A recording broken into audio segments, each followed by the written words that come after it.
Hello there, welcome to the Firewatch audio tour. My name is Rich Summer. I voiced the character of Henry, the guy that you're currently controlling with those buttons there. And I'll be chatting with you in a little bit. Thanks for checking it out.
Hi, I'm Sean Vanneman. I wrote the bulk of 100% of this game.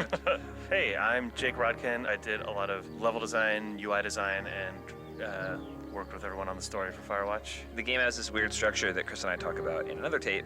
This is the first thing I wrote, was this opening of the game that jumps between Henry's life and the trip out to the woods. And I used a little product called Twine to do that, which you can download and use. It's just a very simple choose-your-own-adventure tool. The simplest way to program a video game that one can then share with friends and play. I think we were worried that the team would sort of perceive Henry as a blank slate, as sort of a generic game player protagonist, and we wanted to make sure, or we wanted to get in everyone's mindset, you're playing as a specific guy with a specific life. Yeah, there's a reason when you play video games that a lot of your protagonists have amnesia, because it's really difficult when you're driving a character around who knows things about their life, or his or her life, that you, who you ostensibly are that person, don't know. So yeah, we kept trying to write an opening of the game that happened sort of like weeks into Henry's experience, and then quickly realized that it was like, well, why would he not be able to say X? Well, because his relationship with his wife is Y. So, but the player doesn't know that. Yeah. And this was the quickest way to get everybody on board, was to just take the thing that I wrote that answered the question, I think, for Jane and you at the beginning, which was like, who is Henry? And I would write these character profiles that were really bad. And then I went, what if I just let you play a thing? And then you can figure out who he is. And we held on to that until we had the idea to put into the game. It means that when you're playing Firewatch and Henry and Delilah start talking about Henry's wife, you don't have to learn it through his dialogue, because you made the choices that brought him where he is today.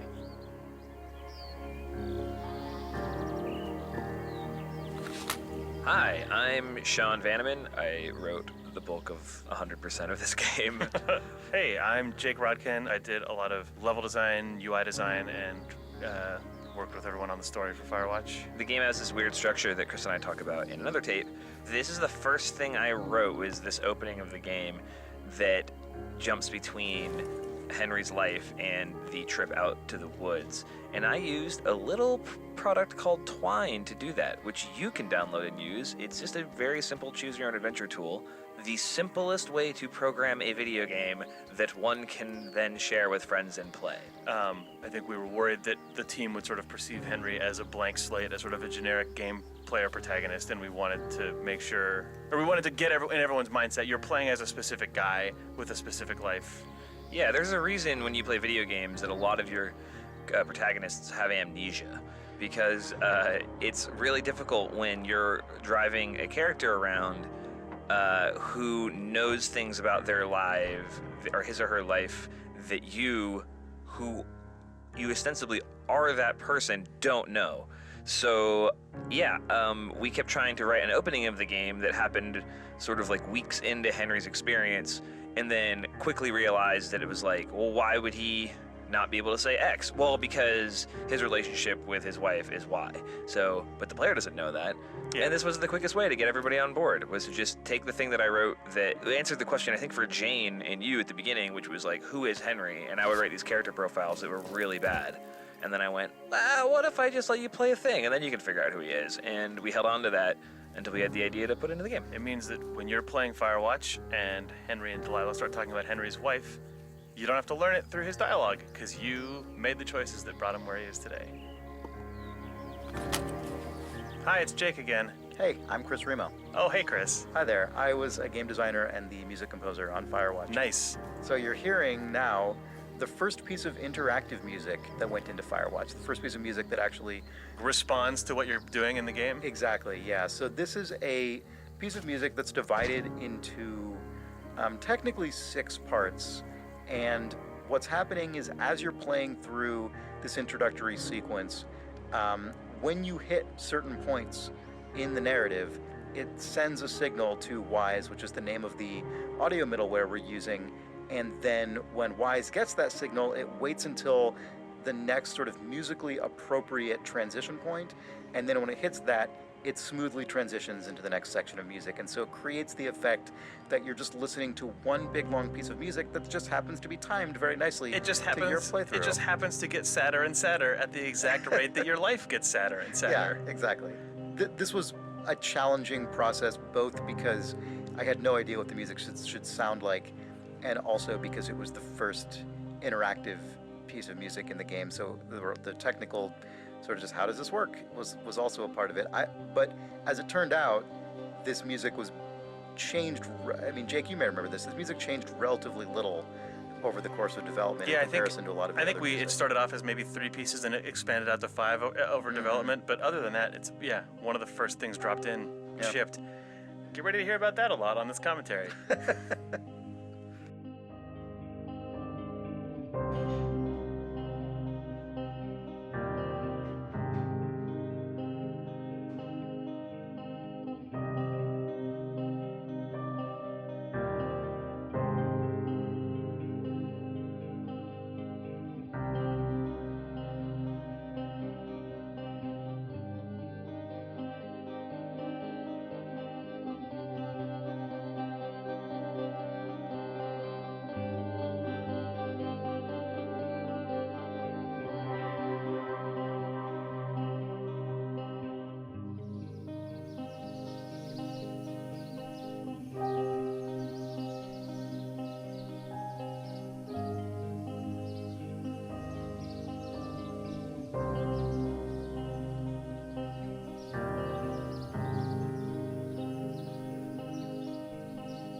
I'm Nels Anderson, and I was a designer and gameplay programmer on Firewatch. I am Jane Ing, and I worked on the 3D environment art in Firewatch. So you're likely standing at the base of your home away from home, your home in the wilderness.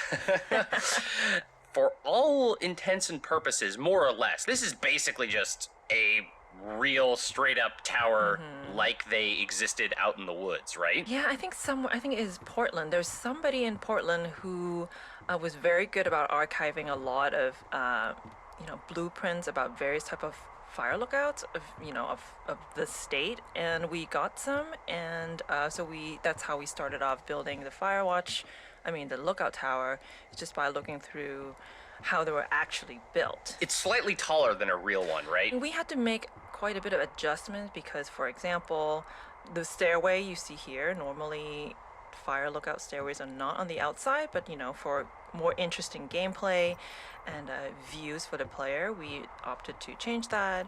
But ultimately we still wanted the tower to feel like a real tower, so we had to figure stuff like, hey, how does the plumbing actually work? How do they get water? Stuff like that. It actually is very important for a real tower. And if you go look around the base of the tower, you will actually see a big old plastic cistern. We are not a survival game of any sort, but it is important to make sure that all that stuff is actually thought out, so the space feels realistic. Right. You don't want someone playing the game being like, wait a minute. There's no how does this guy drink? How is he not dead? When I normally play video games, I'm always interested in stuff like, hey, where's the bathroom? Here we have the outhouse and you can go anywhere, but stuff like water is very important. So in a real fire lookout situation, what they do is they will use a cistern, and they will capture rainwater from the roof, and you will actually see that we actually have a little pipe down from the roof, and we even have what they call a first flush filter being there, which is actually what they use. That's my favorite kind of filter, really. Yeah, I had to look up what do they do, because once you go, okay, you collect rainwater from the roof, it won't be all nasty, and then hey, somebody already figured that out on how to collect rainwater. What do you know? We actually visited a number of different lookout towers as we were researching the game, and it was always very satisfying to see elements of things we saw in the real world and make their way back into the game, and vice versa. So we also made sure to have a tab here, a little faucet, where you can actually get water from the cistern. Yeah, if you click on it, it will play an animation of a hand gripping a knob and water comes out for 2 seconds. Doesn't do anything. Yeah. But it's there. I think for a while we actually were thinking should we just let the player turn on the water? Or then what happens if the water just runs out? And then James had a very good idea of just going just make one animation that you turn on the faucet and turn it off immediately, just so that hey, there's water in here and you won't die. That's Henry.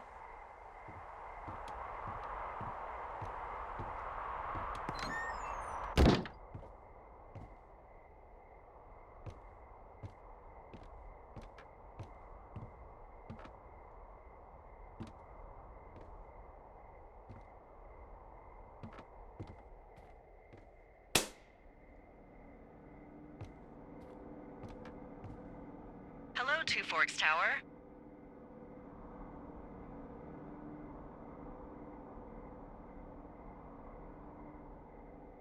Two Forks Tower, this is Thoroughfare Tower. Come in.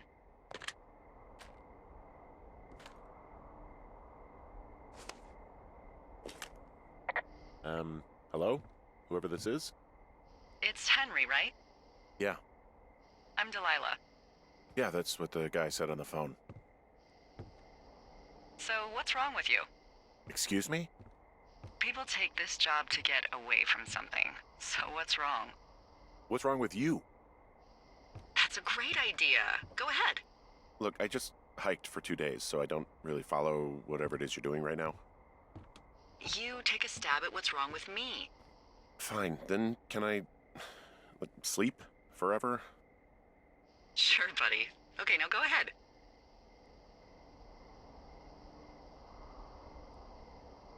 Okay, you've killed 3 husbands. You're a black widow and you're just out here until the heat dies down and then you'll kill again. Ooh, very good. Bravo, Henry. Okay, I sleep now? Not quite. Now you. Okay, good night, bye. Let's see. I don't know anything about you. But maybe you just really like trees. Maybe it's... Gosh, maybe it's a borderline fetish. A tree fetish. Good night. Good night. Welcome to the job.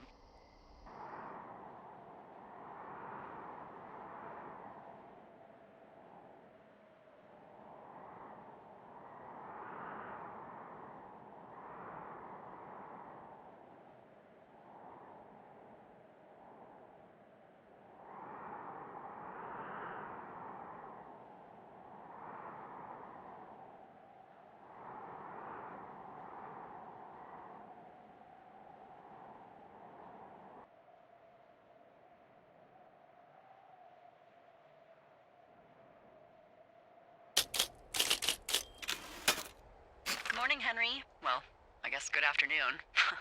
You probably slept like a rock. Anyway, there's still a few hours of daylight to get some work in. I can see you at your desk, so call me when you're ready.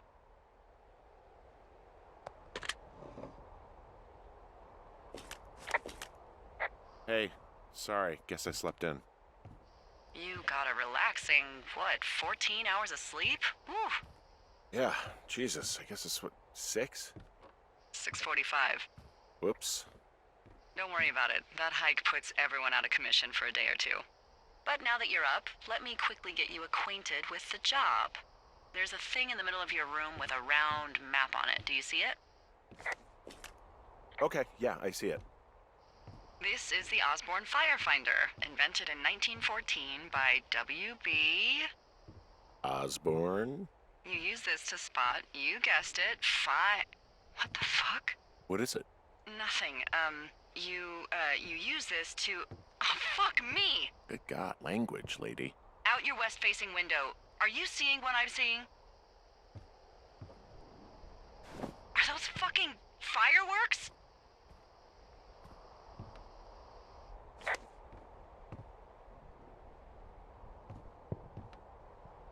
I need you to confirm. Do you see them? Whoa, that's not legal, right? No. You need to get down there right now and stop them. Fire danger is through the fucking roof. Is that really my job? Your job is whatever I say it is. Look, the closest ranger is like 2 days away. Go down there and set them straight. Like, kick the shit out of them sort of straight? No. Jesus, no. What? I'm not a cop. It's not like I've got a rule book over here. Just make sure they don't do it again. Take their shit. All right, fine. Don't feed anyone a knuckle sandwich. Get going. You'll probably need a rope to get down the shale between you and the lake, if I remember right. There should be one in the supply box on the way. The code is 1234. It's actually that for all of them. Secure. Shut up.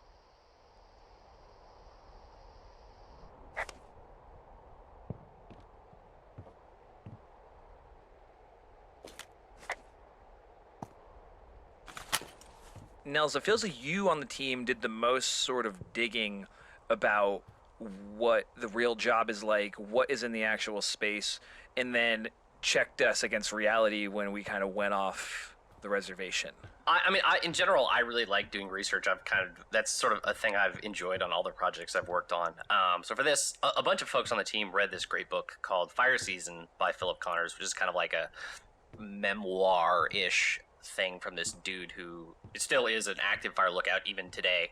But I also just I called up the Ministry of Forests and Natural Resources here in British Columbia and got redirected to like 3 increasingly small Ministry of Forest offices until someone just gave me literally the phone number of this cool old lady who had once been a fire lookout. So I just kind of chatted with her for like an hour and a half just about what doing the job was like.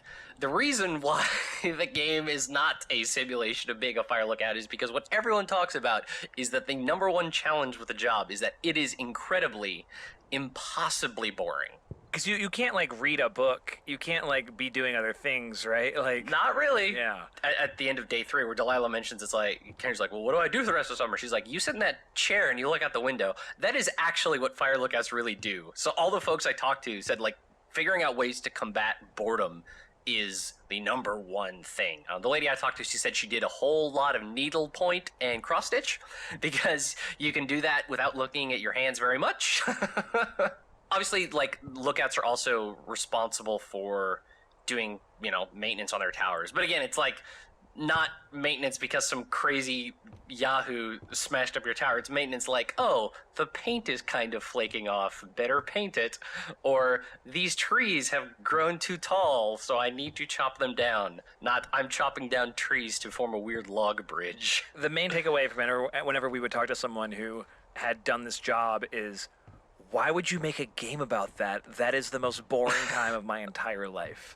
So hopefully we showed them how. It feels like people who do this job like fall into two camps, right? They're the people who think they can do it and can't hack it and bail after like a month or two. People like Jack Kerouac, who tried to do this and wrote about it in Desolation Angels, and then he went crazy from a lack of cigarettes and then left.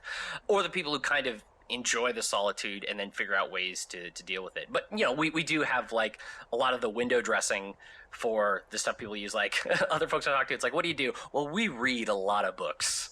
And we, like, trade the books between the different lookouts through rangers and stuff like that. So, of course, Firewatch has a crap ton of weird books in it. Stuff like that.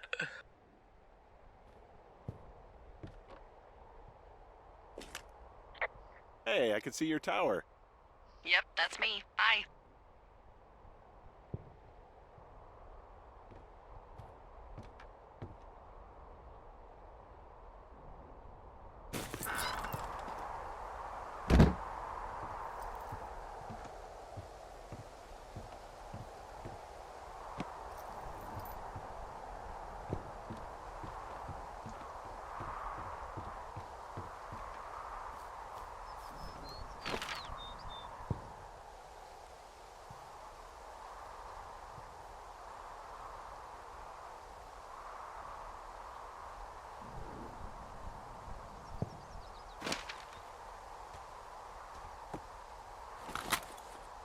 Hey, it's Jake again. And it's Jane again. All right, let's talk about Two Forks Lookout. I mean, we could just talk about lookout towers in general in Yes. video games.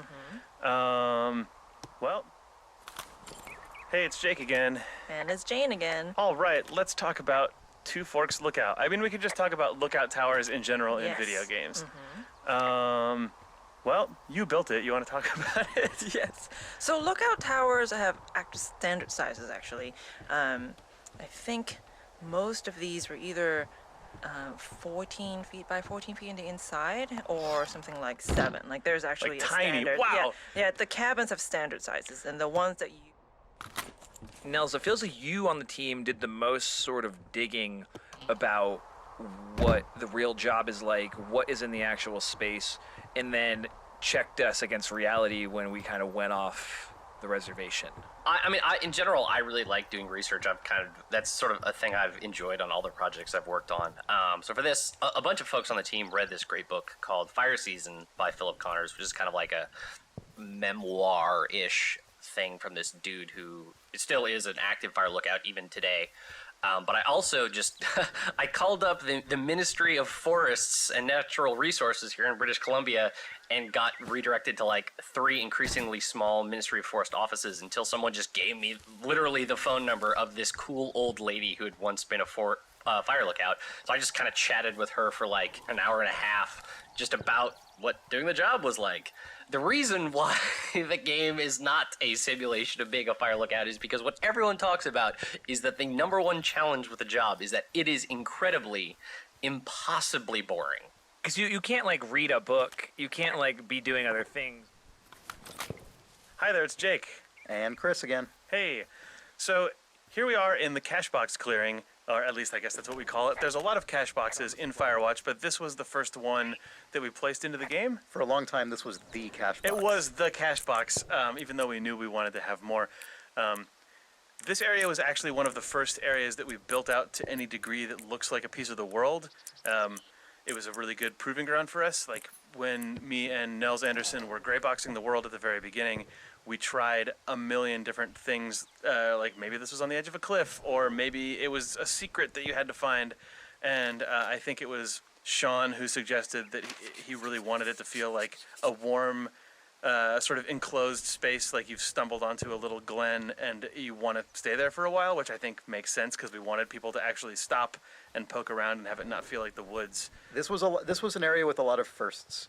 I remember this really ended up looking a lot like Ollie's concept art in a way I think that felt like an accomplishment when it all got built out. It was also the first audio I implemented in the entire game, I believe. The Foley on the locks and the lid? Right, exactly. Oh, this was, man, this was also, the cache box was also our proving ground for detailed object interaction with Henry animating the lock. And also, there's an exit out if you back up and turn left. That was the first time I prototyped one-way drops and also any like sort of secret paths, because the way that you cross the canyon also showed up here, and I didn't tell anyone on the team about it for like months, and people only noticed it once they started playing the back half of the game, and it was very fulfilling for me. Nice.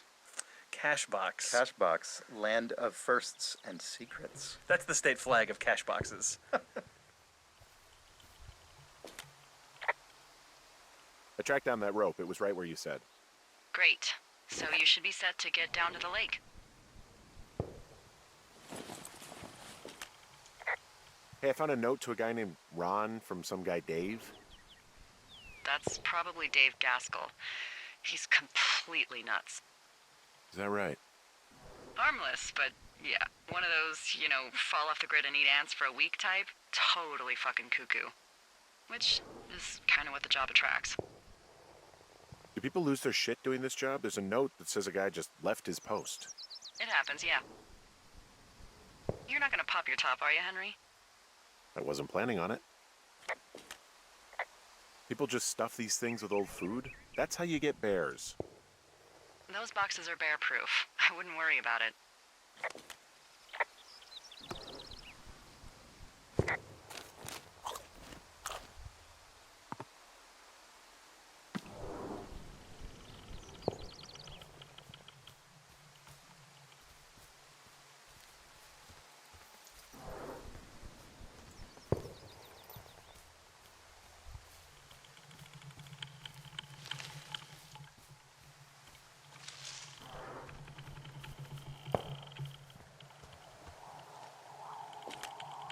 This vista is incredible. Which one? Down the hill from my tower. There's a canyon and then the rest of, well, everything. Yeah, you should see what I'm looking at. An eagle has been hovering over this gorge for the past hour. And maybe if you're good, you can come by and see it at the end of the summer.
So it's just the outhouse then, in terms of going to the bathroom? You're a man, Henry. You can go wherever you want. Well, number one at least. And, full disclosure, I pee wherever I want as well. So this generator is all the power I've got out here. Yep, it doesn't go through much gas, and, well, you don't have much in the way of electronics, so... What about my hairdryer? Oh, I'm sorry. You might just have to make peace with frizzy locks. I could never.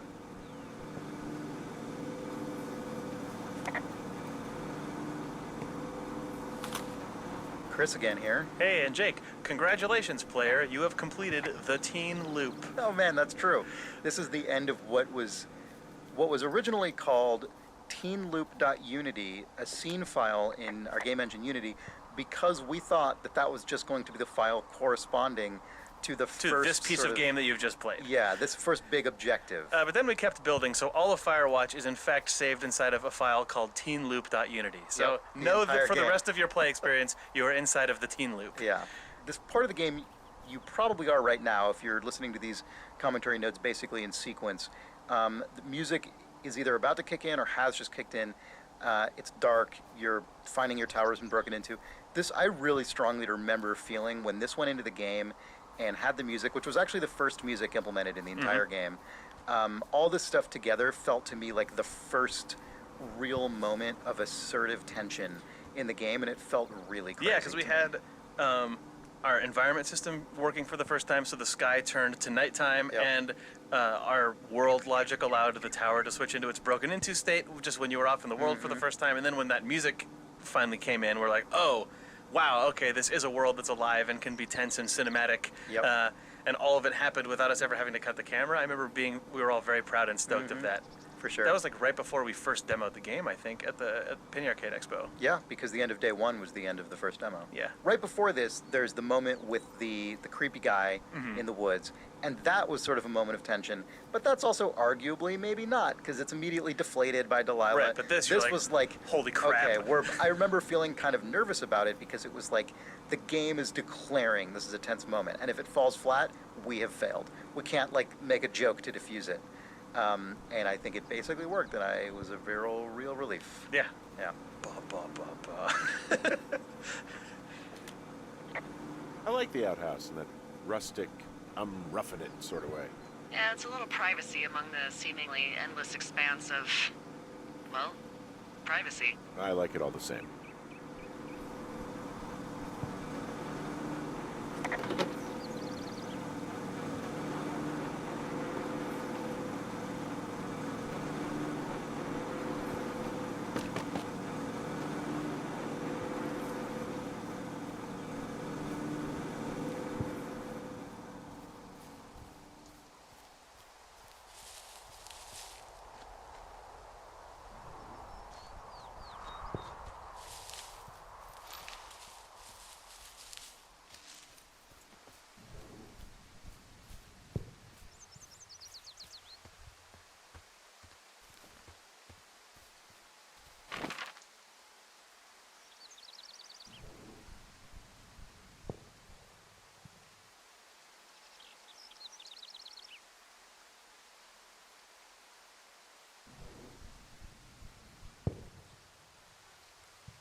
Hey, there's a tree out here that's been ripped to hell. And? Don't you think that's, disconcerting? Henry, there are 500-pound grizzly bears out here. They sharpen their claws on trees. We don't have grizzlies in Colorado. People killed them a long time ago. Well, in the thoroughfare, they hunt people, they kill people, they bury their bodies, and then come back weeks later to eat them because they prefer rotten meat. People just disappear. Don't you think that's disconcerting? No, Henry, that's life. Christ, lady.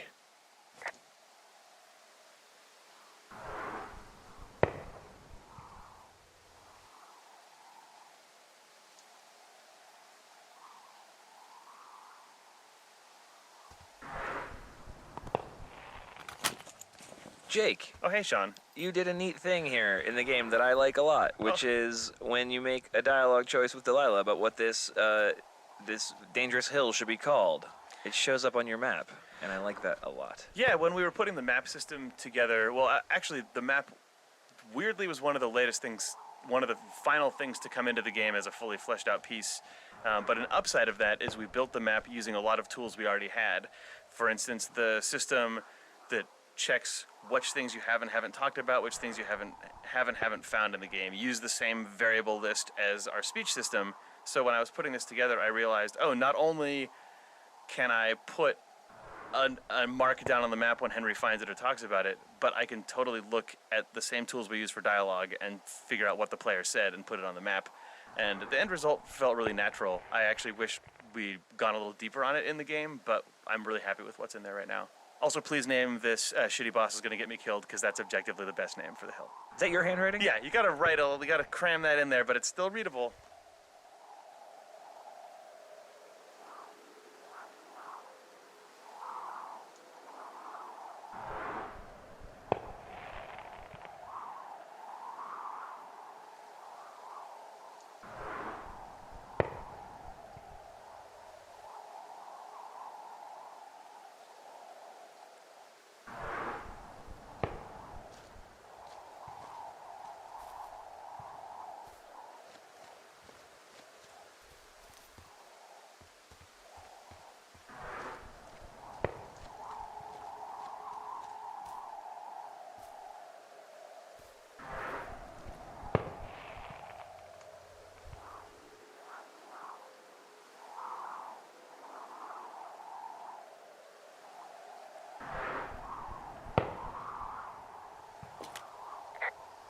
This shale slide is steep.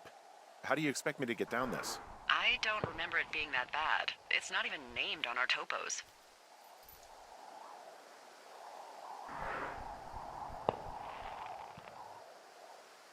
What about shitty boss is gonna get me killed hill? Oh, is that Absorka Indian? Maybe Creek? It's actually English for not in my job description. How do you expect me to get down this? Well, did you get that rope? Yeah, I got it. Okay, just lash it to something nearby and take it slow.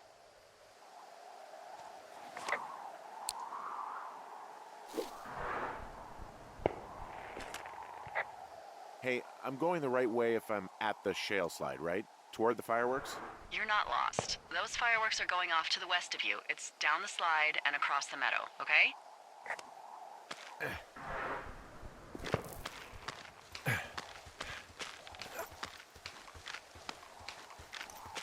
Nope. No, no, no! Oh.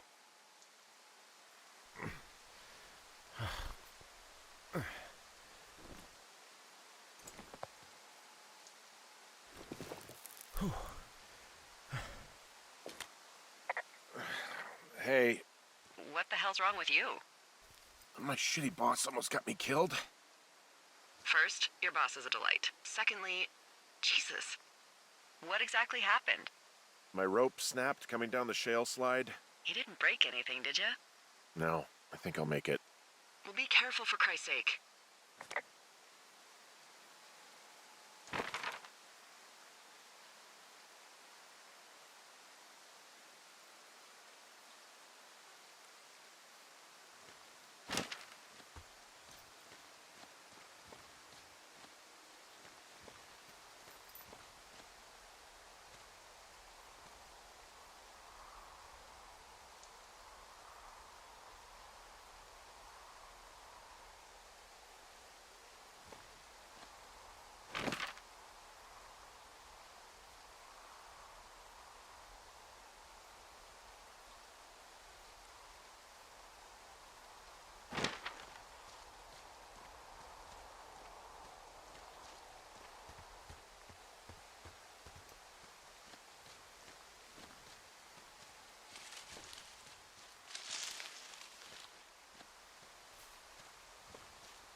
It is a hell of a nice camping spot down here by the lake. I haven't been down there in years, but yeah, Jonesy Lake area is perfect. I'm staring at the big outcropping down here, but I'm not quite sure where to look for our pyrotechnicians. Maybe keep heading west toward the lake.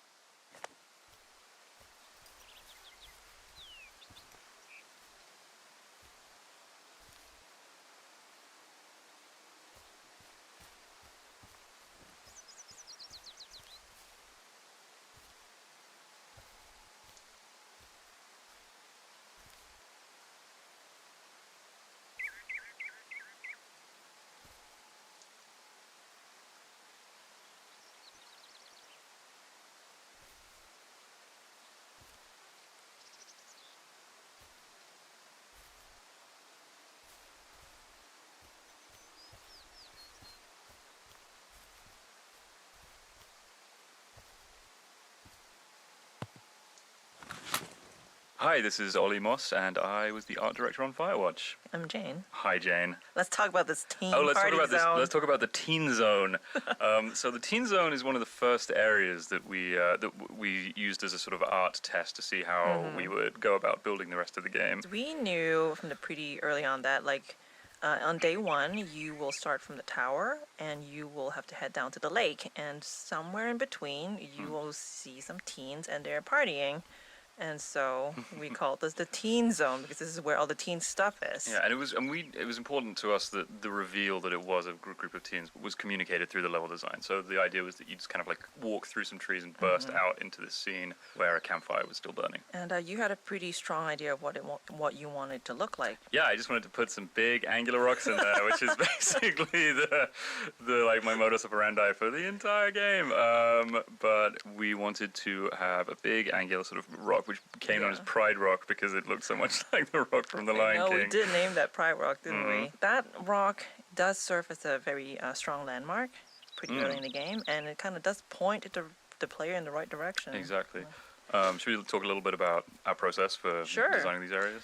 So in the beginning, when we just have like no concept art, we will just mock it out with just gray, literally just gray boxes and a gray terrain.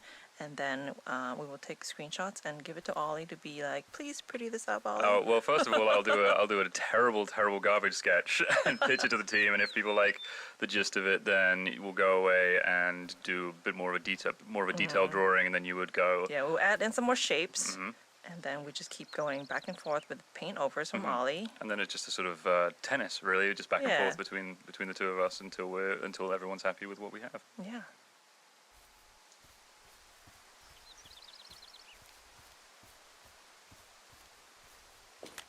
Finding a bunch of empty beer cans. They threw them all over hell. Are you fucking serious? Yeah, sure am. I would like to retract my statement about knuckle sandwiches. Fade away. What do you know? People with shitty manners drink shitty beer. What, you don't like a cold Musqua Light on a hot day? No, I do. But then again, I didn't say my manners were any good. Better than these fucking litter bugs, though, that's for sure.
They left half a bottle of whiskey. Decent stuff. Drunk pyromaniacs. Fucking great. Oh shit. Ferret are Irish.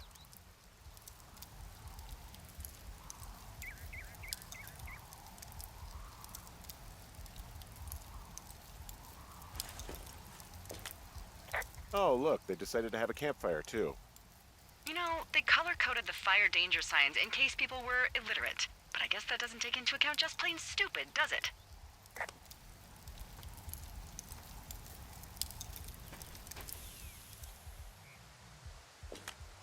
Well, I put out their fire. Man, I would have named that forest fire something good, too. Hey, I can always restart it. No. I think your first instinct was the right one.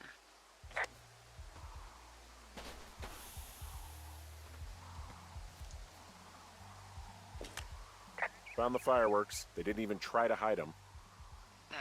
Well, confiscate them.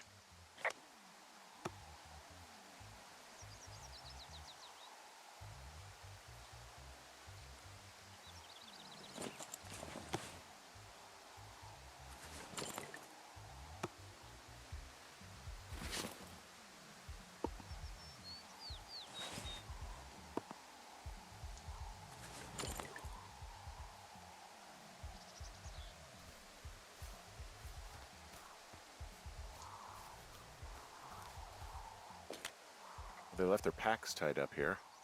Don't fuck with them. The last thing we need is some hikers filing a report about harassment.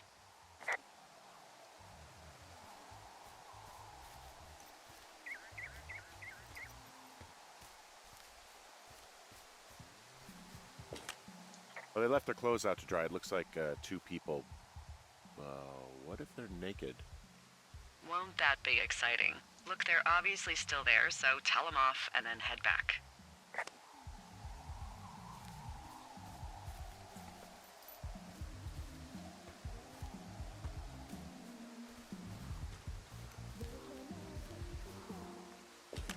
I found a bra. A nudie pyromaniac. Remain professional.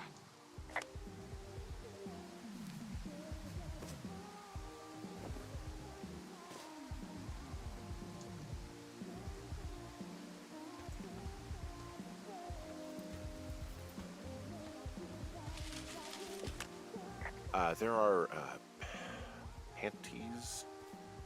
There are what? I don't want to say that word again. Why, 'cause you're 12?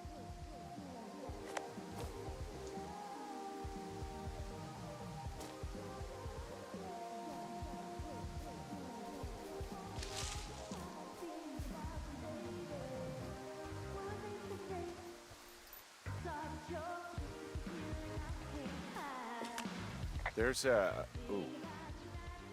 Yes? There are 2 naked ladies out here. Can you handle that? Come on, I like naked ladies, same as anyone, but there's, you know... 2? Yeah. I know this will be tough for you, but try to pick your tongue up off the ground and do your job. Okay.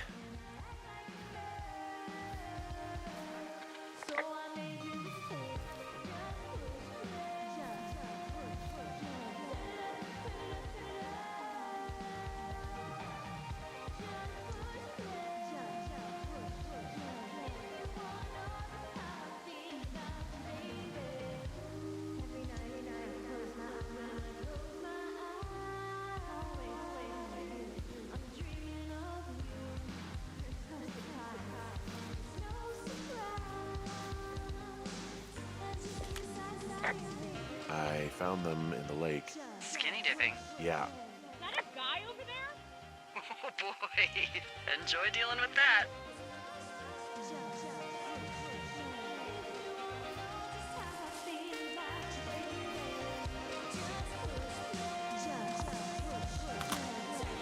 My name is Patrick Ewing. I worked on tools and gameplay programming.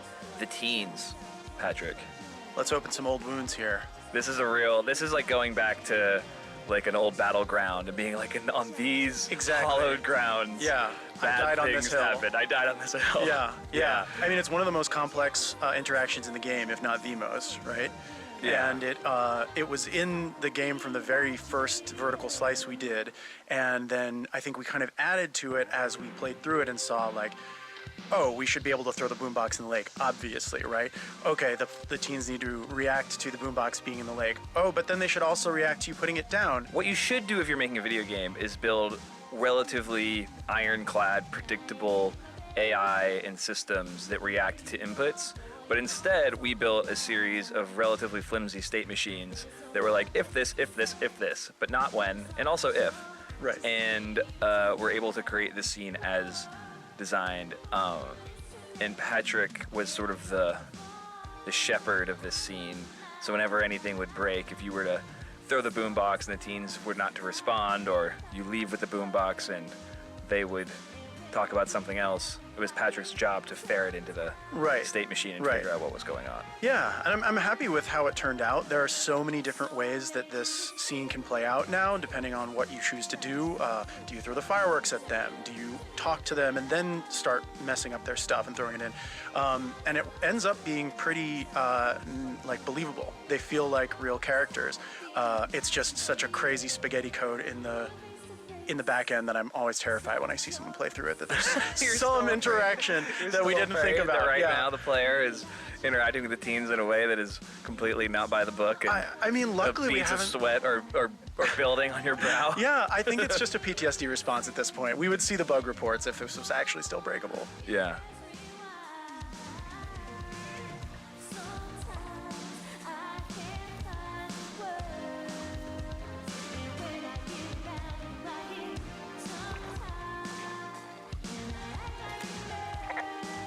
I know you guys are setting up bottle rockets out here, okay? How? Because you're hiding in the bushes spying on us? Give him a break, Lily. He probably hasn't seen boobs in 20 years. He's probably still a virgin. Why do guys think it's all right to just stare at girls? Took all of your stuff. Fireworks, whiskey, you name it. What? You dick! Also, setting off fireworks out here isn't just stupid, it's illegal. Yeah, so is stealing, asshole. That's so fucking bogus. You're gonna pay for that. Can we just get out of here? No, totally. You're gross. You're just some sad man out in the woods.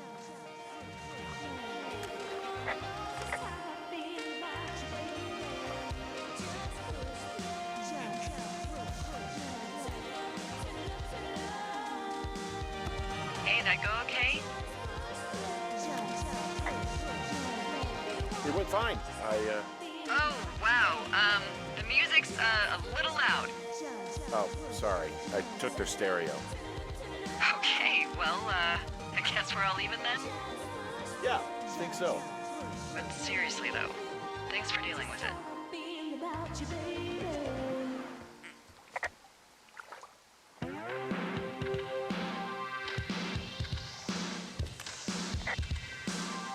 Well, this lake does seem like a good spot to swim, even if the last people to do so were assholes. Yeah, right now, though, it's all snowmelt, so you'll freeze your balls off. But as hot as it's been, maybe that's a fair trade. Starting to feel like it. So there's no noise ordinances or rules out here? No. But that music I hear makes a good case for them. Yeah, no kidding.